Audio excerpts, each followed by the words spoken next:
We're gonna go ahead and get started with this work session. We're gonna turn it over to Terry, the DCED. Once you introduce yourself, everybody might not be familiar. Yours, and maybe we can do questions, maybe save it till the end, so we don't get too interrupted along the way. Sure. Because you got a lot of ground to cover here.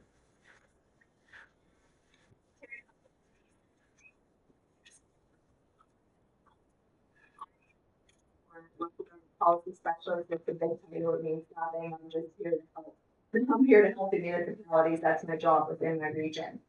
And tonight I've been called here to talk about the household. And as the mayor just said, what we'll do is we'll go through this and then we will have questions at the end. Home rule in Pennsylvania, it transfers the basic authority to act in municipal affairs from state law to a local charter drafted, adopted, and amended by the municipal voters. Now, I always put this out here and I want to show everybody this. This, when you say drafted, when I talk about charter, this is the third class city code. These guys up here are all familiar with it. This is the third class city code. When you adopt a home rule charter, it looks like this. These are charters from the city of Newcastle and from the city of Barrow. That's your charter. It takes that and it puts it into this typically. Okay, after the charter though, I am going to say then the charter governs and then the admin code talks about the administration. This is where things are placed. This becomes an ordinance. On top, this is the icing on top of the home rule charter. This talks about your police department, your fire department, what council does, how they, the job descriptions, things like that. That's the administrative code. The two of them go hand in hand. But I always just like to show that in the beginning because when you say that, if you read that, it takes it from the law and produces it into a charter. That's what they look like. That's what they are. There are charters out there that you guys can read. They're on people's websites. The city of Newcastle is on their website. The city of Barrows, Greenville Boroughs on their website. Wikipedia. I always refer to Wikipedia for the list, the home rule list, the home rule charter list. If you just do home rule charter in PA, Wikipedia has the most recent list. The city of Lancaster just became home rule, and in like 1 week they were on the list in Wikipedia as home rule. City of Lancaster also has a really great page on their website of what home rule was implemented there and the process that they went through. This is the law, Title 53, Chapter 29. If y'all want to do your homework, that's what allows us to become a home rule community. And the other thing is this publication, after I'm done today, this publication is phenomenal. It looks huge. It's larger than the charter. But the home rule publication is our DCED's publication that walks you completely through the process of home rule, how it's done, how it's implemented in layman's terms. You don't have to be a Philadelphia attorney to be able to understand it. So you can just download this, just do a search, DCED, and home rule publication. The list is also in there as well. But for anyone interested, go to these communities' websites, look at their home rule charter, and find out, what it's all about, what it looks like, what it addresses. Home rule municipalities exercise power and perform functions that are not denied, one, by the U.S. Constitution, the PA Constitution, and other various state laws, and the home rule charter itself. And it transfers authority in municipalities, municipal affairs from the state law, like we just said, to the local charter and adopted and amended by voters. So once that goes into the charter, it is in there. It's in there until the voters decide that it comes out or it gets changed. So an example of that is a residency clause. When you're drafting, if you go through the process and you're drafting a home rule charter, just to give you an example, if it's put in there that the city administrator has to be a resident of the city, that stays in there forever until that is voted on by the voters. This is just an example. Then, but a good place for that is also the resume, is also the admin code that I showed you, because things like that can go in the administrative code where it can just be changed by an ordinance. So that's where you look at the differences, like between charter, admin code, how it's changed. And it's always decided upon and approved by the voters, even the process of home rule. It's decided upon and voted on by the voters. It's an opportunity to shift the governance from the state municipal code, like we just showed, to the local citizens. And it allows for flexibility in defining structure, powers, taxation, and other functions of the municipality that we're going to go over later on here. And it's an opportunity to create a government that better meets the needs of the municipality. We're all different. Bradford's different than the city of Newcastle. Bradford's different than the city of Altoona. We all have our own demographic struggles, and we all have other issues as well. The reasons for home rule: it identifies accountability, it focuses on political leadership, it enhances the fiscal procedures and controls, and there's more flexibility. It separates legislative and executive functions. Residual powers that you could, like I just said, you write your own administrative code. It's not described in here what a treasurer does, what everything in the 30 city. It increases the citizens' participation. Remember, I told you it doesn't get changed unless it's put upon a referendum and it's voted. And it increases the responsiveness, and it's wider representation. It's for the people, by the people. The limitations: I get this question more than not when I go somewhere, and you'll understand where we live. I'm from the mountains of Clearfield County, and they're like, we can't have home rule because they'll do something with our gun laws. No, it's right here. These are the things, these are the list of items that a home rule charter cannot touch. You can see labor arbitration and labor relations, boundary change laws, election code, ethics law, recall, reappointment, sunshine law, open records law, recycling, waste and reduction act, vehicle code, firearms and hunting regulations, private business limitations, regulation of utilities, PUC has no control over that, and zoning, MPC still controls zoning, the municipal planning code, your local agency laws, tort claims, unit debt act, taxation subjects. They can't create a tax. You know, if the tax isn't already in the law, you can't create a tax in the home rule charge. Clean streams, sewage facility acts, and stormwater.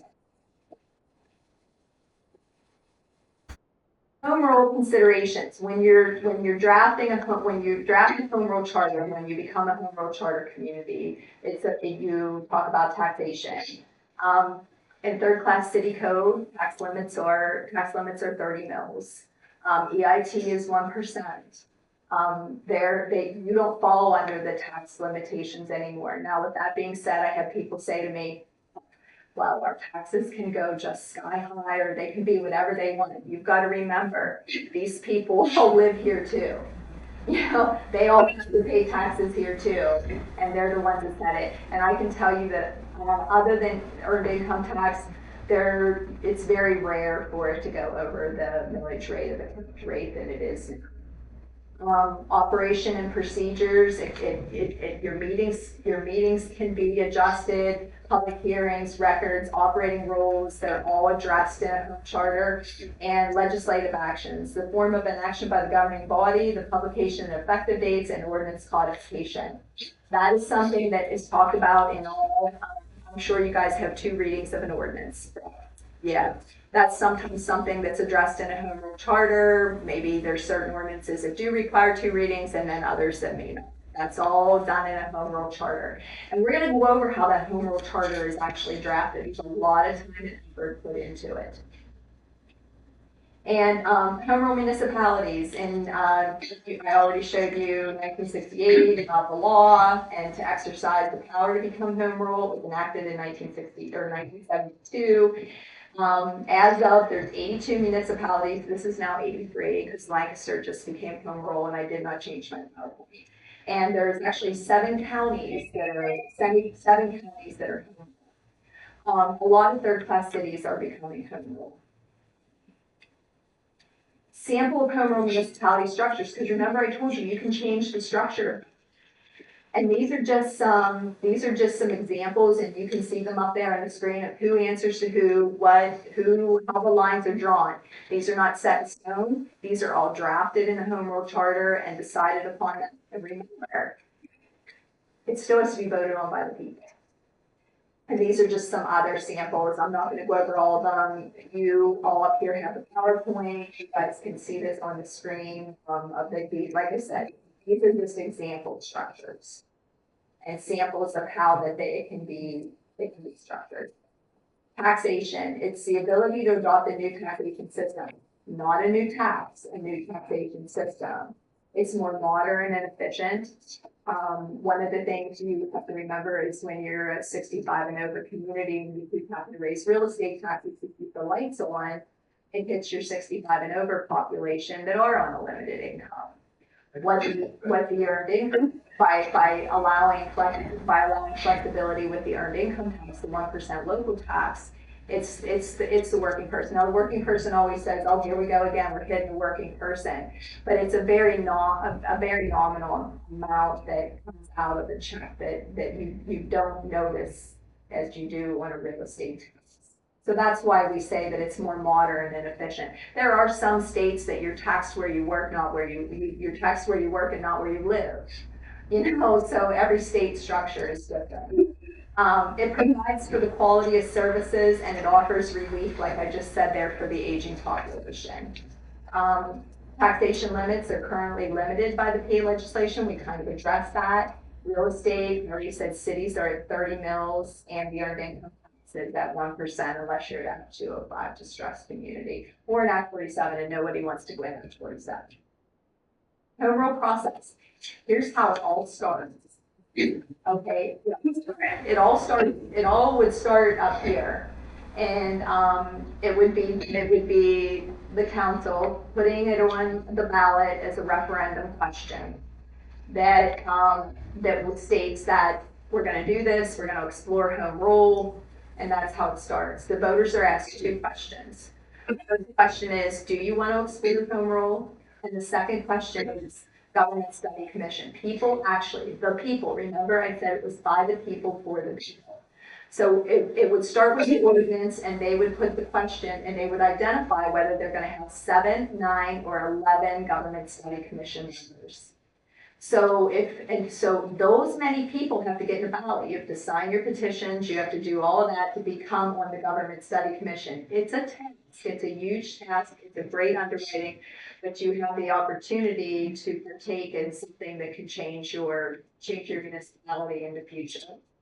And if home rule fails to pass, the question cannot be placed back on the ballot for a referendum for 5 years. Now, it fails two ways. It can fail with a no, we don't want to explore home rule. Now, you remember, you're just exploring. At this point, it still gets back on the ballot again after the charter's drafted, but you're still exploring at this point. So if you put it on to explore, and they chose 7 people for a Government Study Commission, and you only have 5 people run, it's dead in the water. It fails as well.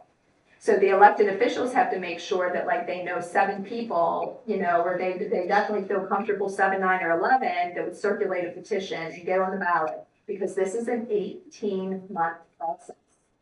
This isn't anything that happens overnight. If you remember, I told you you're taking this and it's becoming this.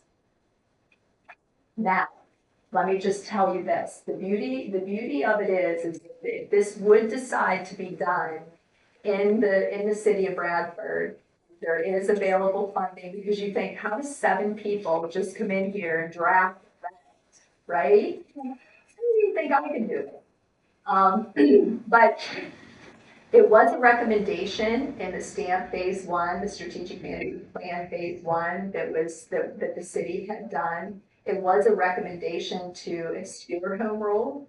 So if they do decide to explore home rule, there is grant funding available to have a paid consultant steer the committee through and help them draft the charter. There are people out there that are experienced at doing this. That's all they do. So So I think you probably, the layperson sits there and thinks, okay, you take 7 people and get them to draft a charter for us moving forward. And that's how you do it. Like I said, you guys are in the position where it was the recommendation, so a paid consultant could be funded. And that's just putting out an RFP and doing the interviews and moving forward. So let's say that it's put on the ballot. Now, in order for it to be put on the ballot, it has to go on the ballot. No, so this, if, and I'm just here to educate. I don't even know what any intentions are, but if it was to be put on the ballot, it could not be done for the May. Because the ordinance has to be created, drafted, 2 readings, and then it has to be it has to be at the elections office not more than 13 weeks. Not more than 20, but no less than 13. So you have to count back 13 weeks from the November election, and that always takes us sometime at the beginning of August. That this whole process, the ordinance process, would have to be complete. People would have to get on the ballot.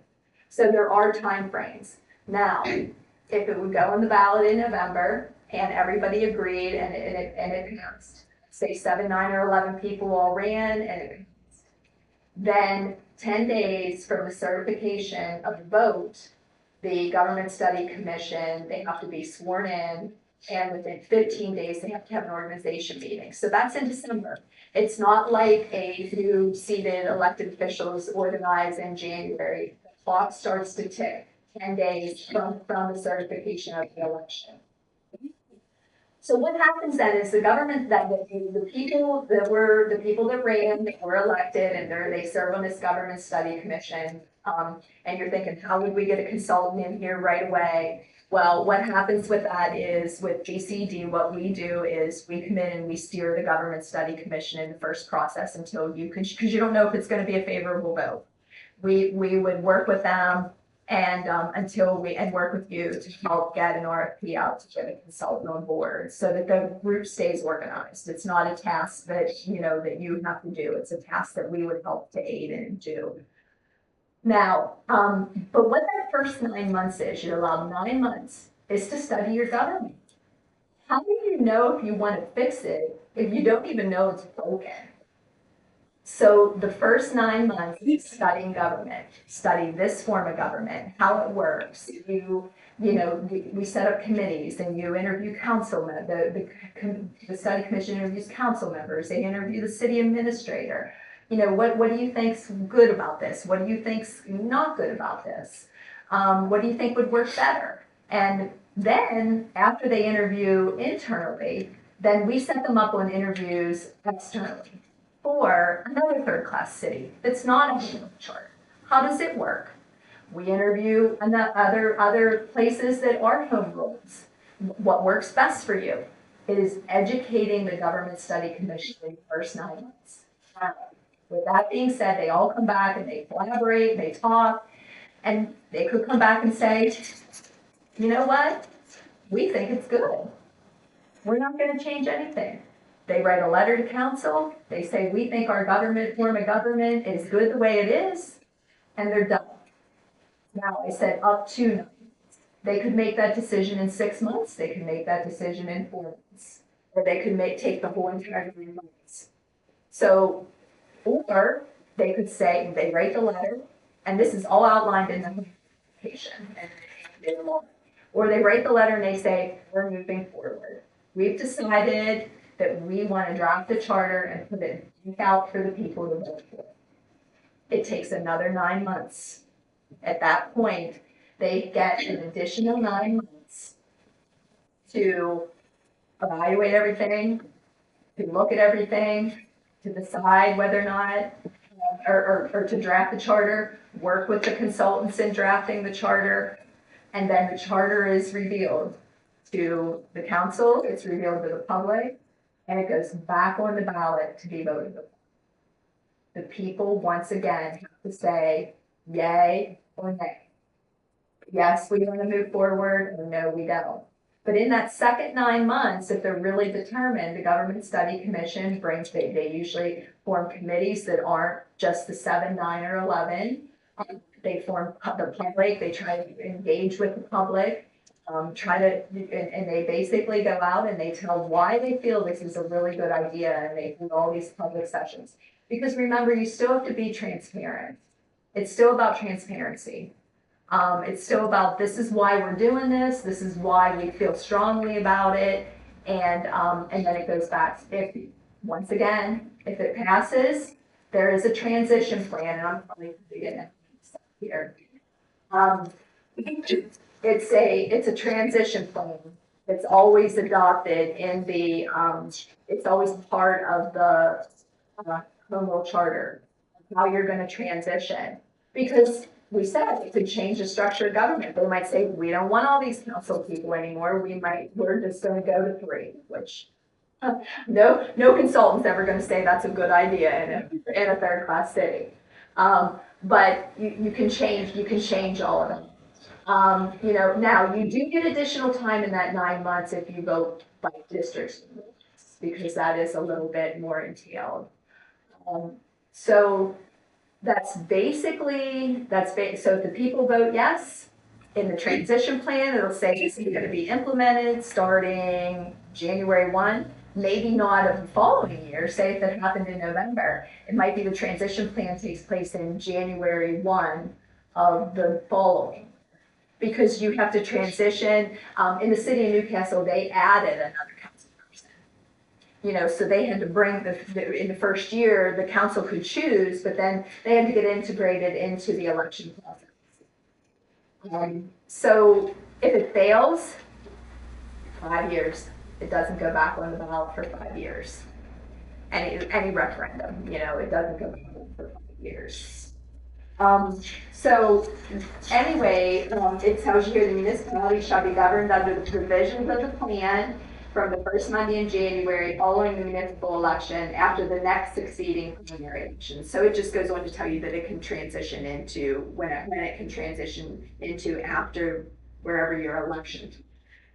And then you write the administrative code. It's after the home rule charter. The administrative code is done after the home rule, after the charter is passed. Then typically, that's another thing that's funded through a grant. You get another, and typically a lot of times it's the people who did the RFP to be able to be the consultant for the Government Study Commission, because they help draft the treaty. They know what the intentions were with the administrative code. And then you by your ordinances. After home rule, ordinances have to be codified. Now, home rule doesn't use any of the ordinances that you have on your books. You just have to codify them once you do become.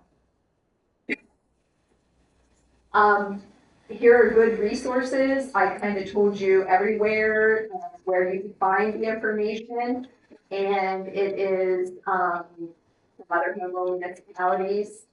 And PML has a good advocacy committee, League of Women Voters, colleges and universities, and the ICMA also has information on home rule and home rule communities. So we're going to come now to questions, and I'm a pretty revised presenter. So if anybody has any questions, yeah. Maybe you said that 87 municipalities have done this. Maybe if you want to touch on municipalities, cities, specifically third-class cities that have done this in recent years and why.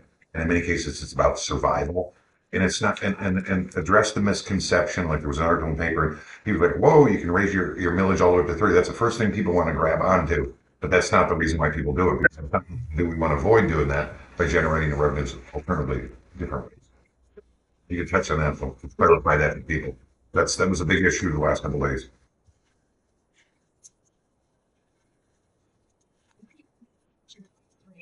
Live here as well. They can live here as well. So that's something that you have to read. And I said at the beginning, I don't see very often. A lot of your third-class cities, and we are one encumbered with providing all the services. They provide your police, they provide your fire, and the services, even though the people from out here still come to the city and take advantage of the services. So cities are like, naturally, they're struggling. Third class cities are struggling. And because what's happening in third class cities are people are moving out, or you have a lot of, you're, no, I didn't mean it that way. I meant you have a lot of real estate that is exempt within the city limits and it's a growth problem. You don't have a lot of growth for economic development, because you're at your boundaries. So, home rule, like you said, you come into it and the cities that have come into it that knew that they had to, and it was successful is, I keep saying Lancaster. Lancaster did a really, Lancaster ran a really good, they had the backing of all the council, they had the backing of the mayor, and the city of Lancaster knew that if they didn't have home rule, that it was not gonna be good for their future and their residents. So, they're excited to start home rule. City of Newcastle was the same way. City of Newcastle was in Act 47, and the only way that they really could come out of Act 47 was with home rule.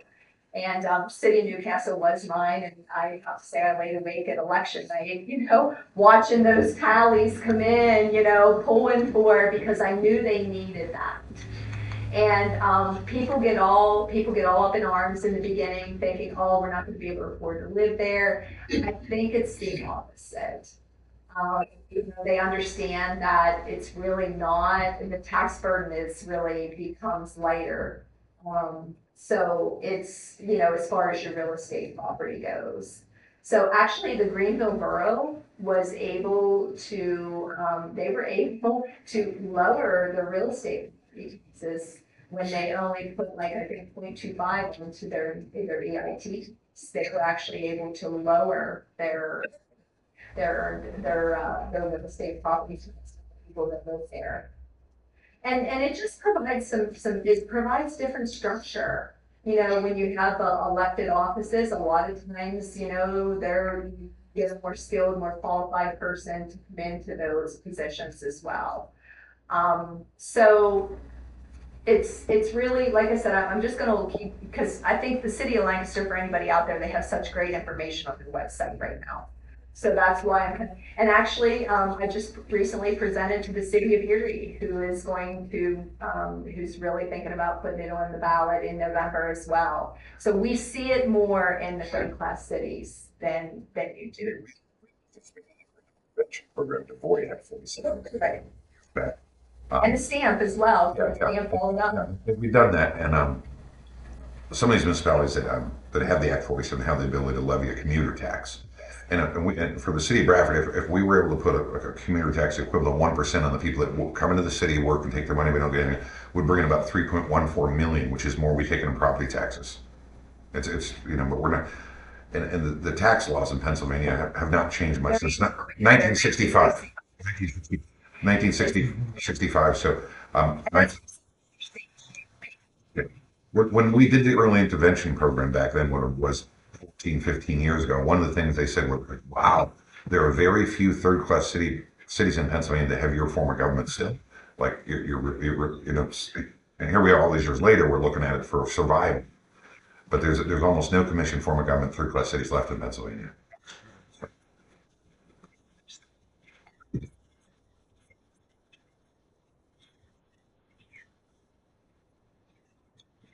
And like you said, a lot of my cities were really nervous when that are Act 205 distress pension, and which is an enhanced, the non-commuters pay coming in, or the commuters pay coming in. And if certain businesses would have pulled during COVID and said they're going to a permanent telework status, I have a few cities that would have cost them several $1 million, and we're really sweating that. So that it is that that is an option with the third class city, but you do find it more non-third class cities, and like the mayor alluded to, City of Erie, like I said, they're exploring it now as well. Survival. What's the percentage of success of changing? I mean, you say it goes off the vote, I mean, is 85%? New, not- Lately, and it'll tell you now in case you don't know that answer off the top of my head, but I will tell you this, lately, in the last 5 years, the ones that have gone, I'm gonna say almost 90% of them are favorable. Because we do try to teach transparency, and DCED tries to stay active through the entire process to be able to be transparent with the people. We like, I've gone and I attend the meetings with them when they go to maybe the senior center to talk about, why this is important. And it's a lot of, if you have council support, that's a big factor, because that can make it or break it as well. But I think you just need to squash the rumors from the very beginning and be diligent, do your homework, read about it. I think the people need to read about it too, because remember, it's for the people, by the people. You're voting people on here to draft this charter for you. So then it's fair to say it's very important through the process, you want to be very educational to the people. Absolutely, and that's what we strive for, and that's what these consultants strive for too, is for transparency and education. And we, when they're successful is when you set up the education pieces of it, and where it's successful too is when you have community buy-in. When you get those groups of people that are like, this is great, where we really need to help make this through. I think this is the answer for a city that love their city, have done their education, and realize that this might be our way to survive for prosperity. Couple of questions, one on the ballot and one on the process. For the petitions to run, how many signatures are required? How many signatures are 100. You guys have 100. That's typically. Okay, so, and are they a partisan or a nonpartisan? It's a nonpartisan. Pretty sure. Well, if we went on the ballot in November, it would be. Yeah. Okay. Yeah.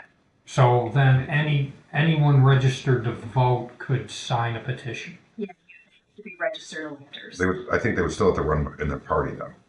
Yes. Front positive, but I think because those petitions say enroll members of whatever party on the front of it, and on the back jacket it wants the party. Okay, so every person running for the commission would have to collect 100 signatures. People help them, whatever, yeah. Yeah, okay. At least 100. And then once the And that's something you would. study commission was formed, how does the sunshine law affect their process?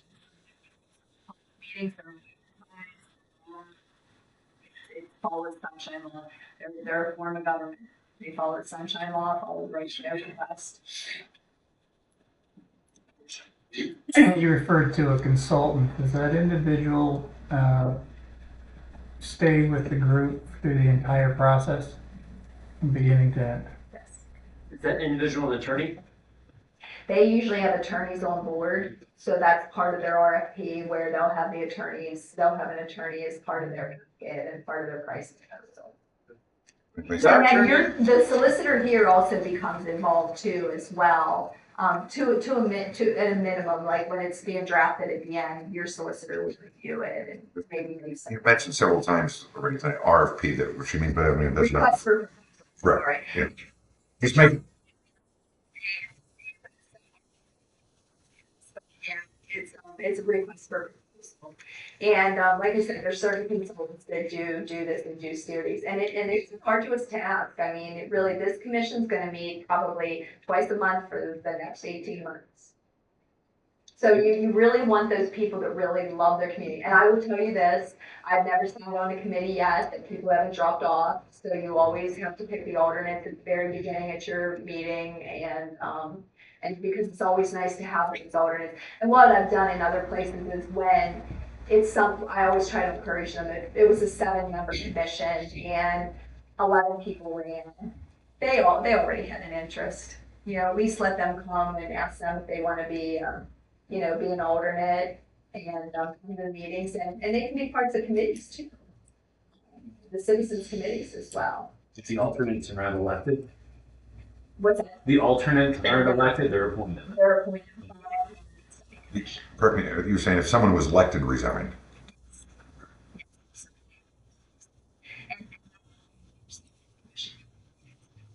Really? How many alternates are there? It depends on how many they choose. Okay. you give the example, if there was 7, like I'm working right now, it's just an optional.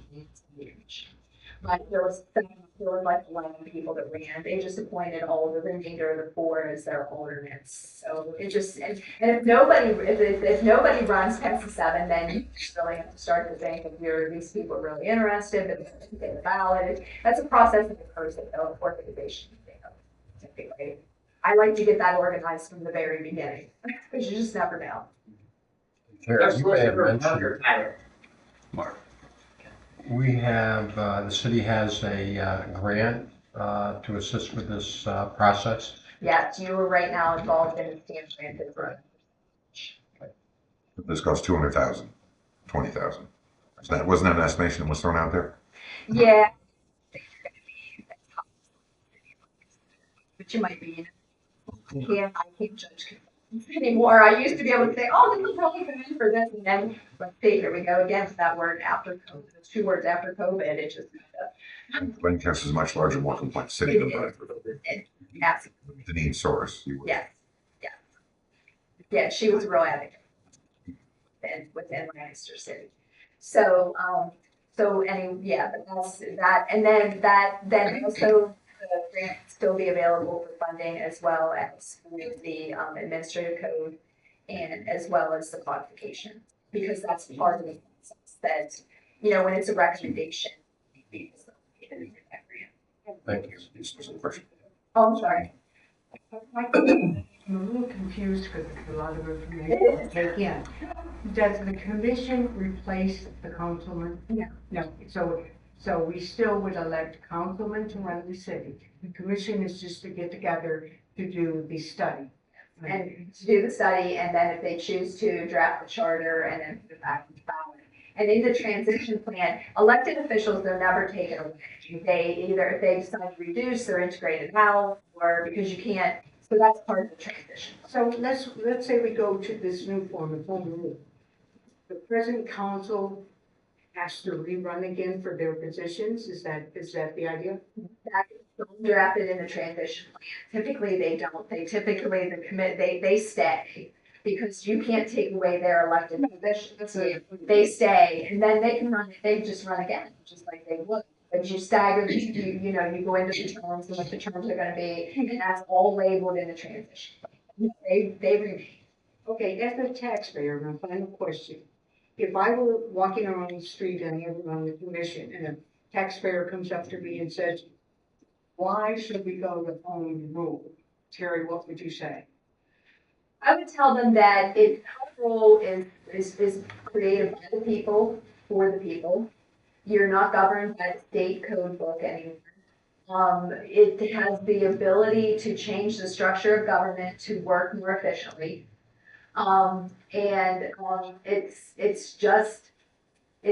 It's the better way to go from our 1965 antiquated taxation. Okay, I guess the thing, if I were a person on the street asking that question, I would want to know what specifically, as a taxpayer, how would I benefit by going on the home rule? And when you say by the people, for the people, our constitution is even in jeopardy. So I don't know the person in the street. Remember, you can't change the constitution. No, I'm saying that, But if you can't, Do you see what I'm you're saying? gonna draft the charter for the structure of your government. You're gonna draft the charter for a better taxation base that's fair and equal across the board. More so, like I said, when I alluded to the fact where all they have right now is that they just keep written for your, we're a service industry in municipal government that's solely based on taxing the people, right? So, what they have no option other than to always raise real estate to garnish that increase, because law is set at 1% for the earned income tax. 0.5% comes to the city and 0.5% goes to the school district. So therefore, what that does is when you look at the 65 and over that you want to maintain in your community, you want to live here. You want to live here. You don't want to be taxed out of your home. That takes the tax burden from the retired person and puts it on to the working person who already has the 1% taken over there. Plus the commuter tax that can be put on the people that live here. that you can't do now. Real tangible. Okay.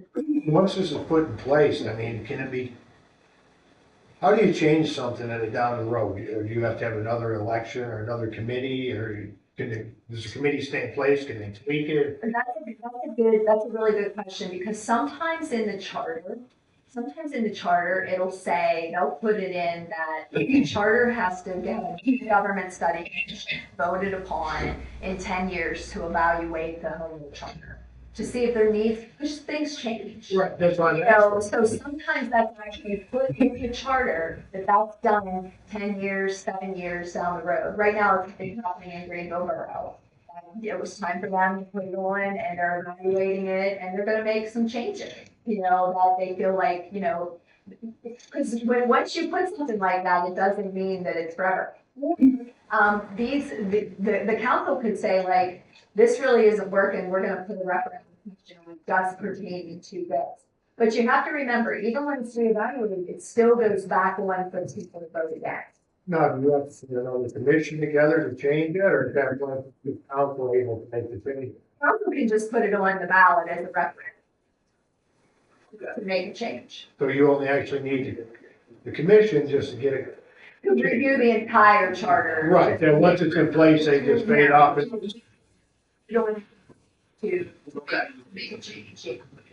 But like I said, it sometimes we put in charters to reevaluate, because they get old. So this breaks away from the state rule a little bit, customizes it more for our own community. There's your layman's terms, yeah. And then on that, the other side of that would be, in the event that things improve, I mean, we've all learned now that you can change state rules and country rules much easier than we thought you could before. So it's just really, so that would be the most important thing. And then that would be where you can reach the people, because we have a tendency around here to say no first and not listen. So the educational part, to let the people start to understand it is for them. But, okay, I needed my own layman's term. And that's good, you. I'm very much like that. You summed it all up, that's good. I would disagree with part of what you said on it's not easy to get state laws changed. That's why we're integrating this back from 1965. Right. And make, and change things.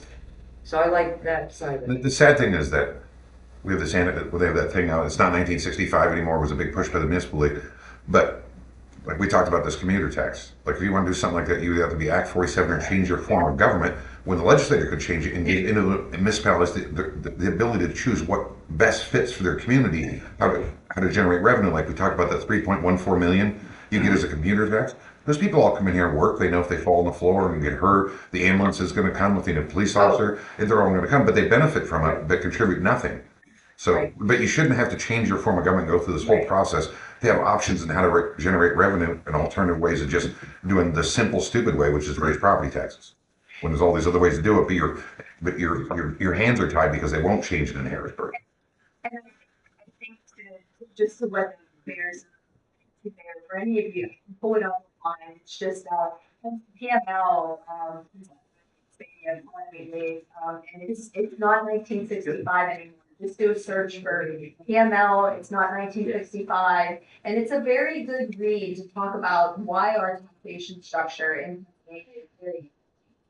So that's what we keep alluding to. It's not, I think there's actually a study written. It's a very informational study that, if you're interested in the taxation structure, if you're a government nerd like I am, it is very, very interesting to read it. And you understand it, and it really identifies the shortfalls and the gaps that municipalities are experiencing. And just like the mayor said, it's not easy this is not an easy process. This is not, and this is a lot of work, and it's a lot of trying to bring the community together and working together. But it is a process. The closest city that has without the St. Mary's, Right, St. Mary's is a normal community. They've been for late 90s. it was shortly after they merged with Benton. And we're talking about now the city of Bradford, but Bradford Township, Foster Township, their residents would also receive services from us. So I don't know, at some point, that's gotta be in the conversation, like townships, how are they gonna benefit or whatever, from this or not, or whatever, like big picture. It's been in the conversation for a while, but the problem is the law restricts you, like for water, example, Ron comes in and says, we think, well, the city started the water authority, we should pay less money for our water than the law doesn't allow you to do that. Same thing with sewer, so they get the services that roughly, same cost as us. When we started, it belongs to us, but the part of the problem, I'm not knocking the townships, but they benefit from a lot of our service. Police, fire, EMS, water, sewer, all of that. The residents come in here and work and don't have to contribute in any manner, shape, That's or what, form. that's gonna be hard. Absolutely, absolutely. If you can do Wish it was a lot easier to do some of this. You mentioned earlier about you you mentioned earlier about third class cities and having a lot of tax exempt entities. I don't know whether you know this, but a lot of people in the room probably don't know this. If you took the total monetary value of the city of Bradford, including every single property, including the school district, the churches, the nonprofits, and basically 1/3 of the monetary value of the city of Bradford is tax exempt.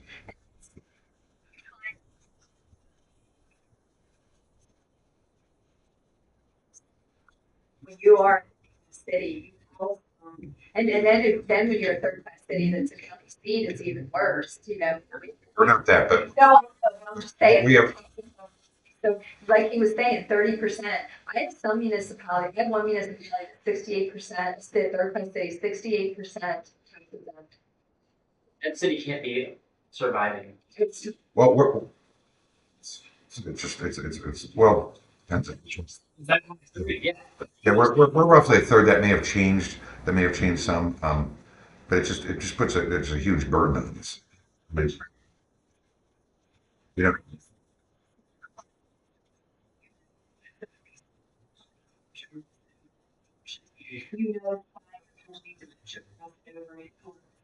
because you're not gonna, we have them in all third class cities.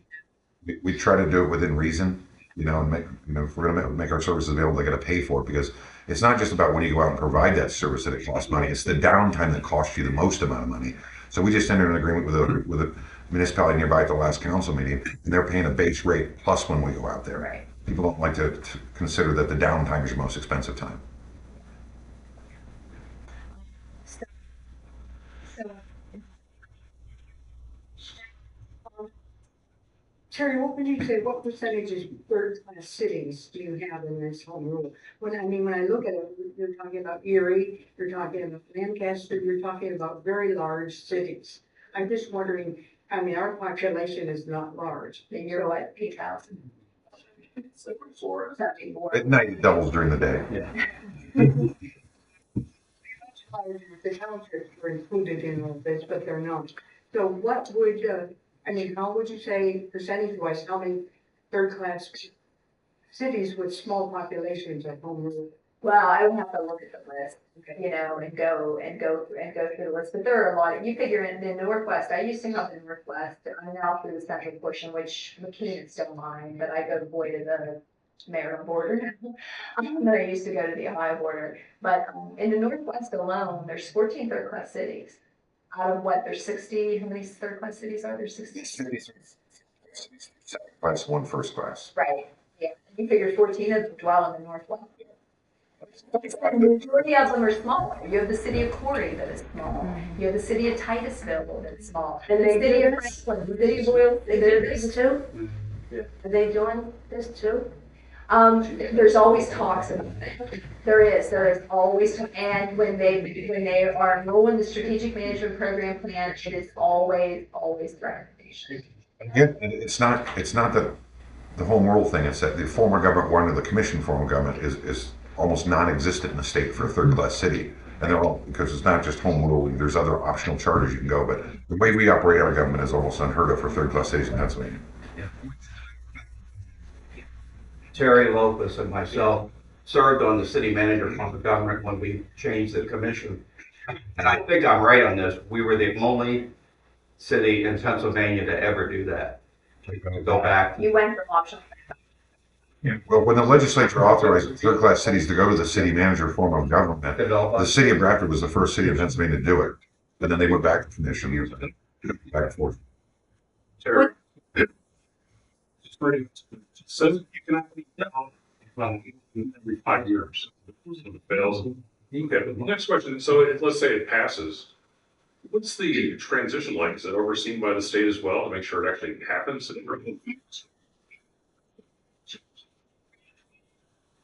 Condition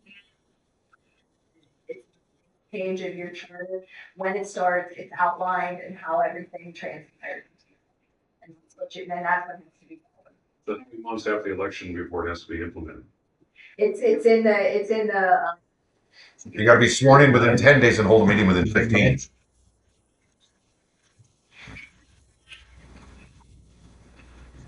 it says, the municipality shall be governed under the provisions of the plan from the first Monday in January following the municipal election occurring after the next succeeding. So it could be the years, but you So is this something that the city of Bradford could look into, Bradford Township could look into, and Foster Township look into? Or would they just, so there's such three separate entities that would Three that? separate.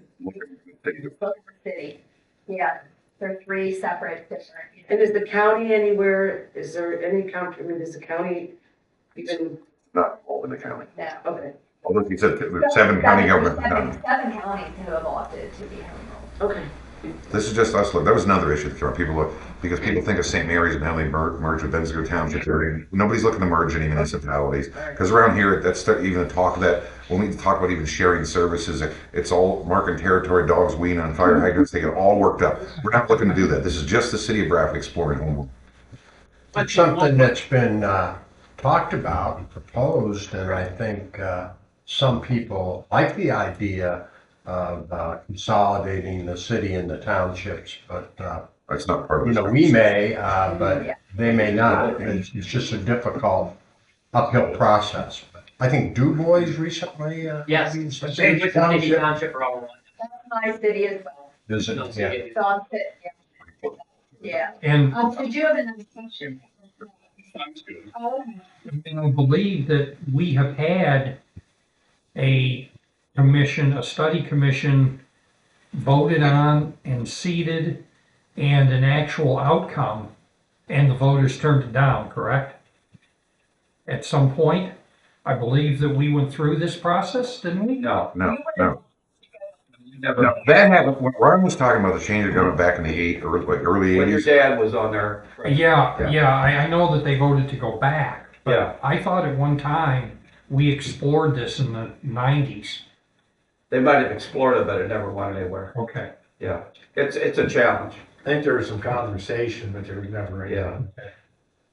Does anybody else have any questions for Terry before we wrap it up? So you're talking about educating the public. What are you seeing as the best, like in today's age, the best way to educate our city people? well, Like social media is involved. the city of Newcastle, my study commission there, they got their own Facebook page that no one could really post on, that they just. Mission to the city. The commission did. The commission They did. didn't send me an email. Informative only. Now, is that recommended? What's the answer there? But they opted, they were a younger group. That's what they wanted to do. And they used their social media. They really did to, when it came time for public. But you start and you find out who are your super voters. You know, who are your super voters? Who are the ones that vote all the time? They're the ones that are serious about their rights. They're serious about their city. You find out who your super voters, and you start to target your super voters. You're transparent through the whole entire process. I think that's the thing. You become transparent with just like this, the first public meeting. What is it? How do we? Where do we start? And then you have to remain transparent. The council plays a big role in it. And then what you do is you start to host meetings. Usually it's your senior centers or, but you've got to engage the community too in the beginning. That commission has to engage the community. They have to bring other people into several committees to broaden their We need a whole new level to help present it to. Yeah, and we assist and, assist with presentations and trying to educate people. And another thing council does, they have to set a budget as well too, because the commissions will cost, they'll cost a little bit of money for advertising, different things, nothing's free. City of Newcastle ended up, they had a real big, business in the area that had billboards, and they were proponents of home rule, and they did free billboard advertising. That commission there went around and hung door tags on the super voters' homes, trying to educate them on the process and what home rule really meant.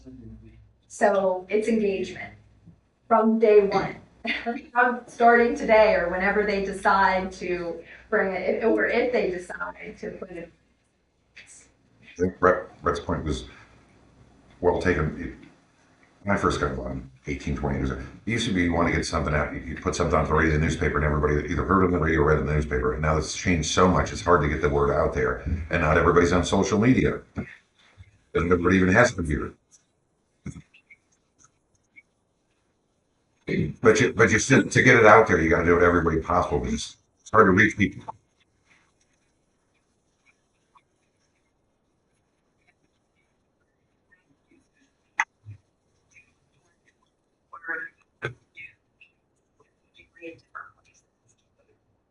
But that's the process. Like I said, it's a lot of work, but it's taken seriously and it's united front.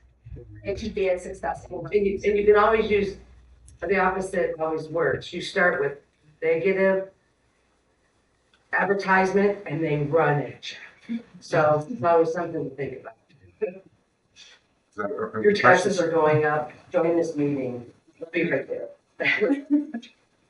Your taxes are gonna change. Thank you very much. We look forward to working with you. Thank you. If you have any questions, I email.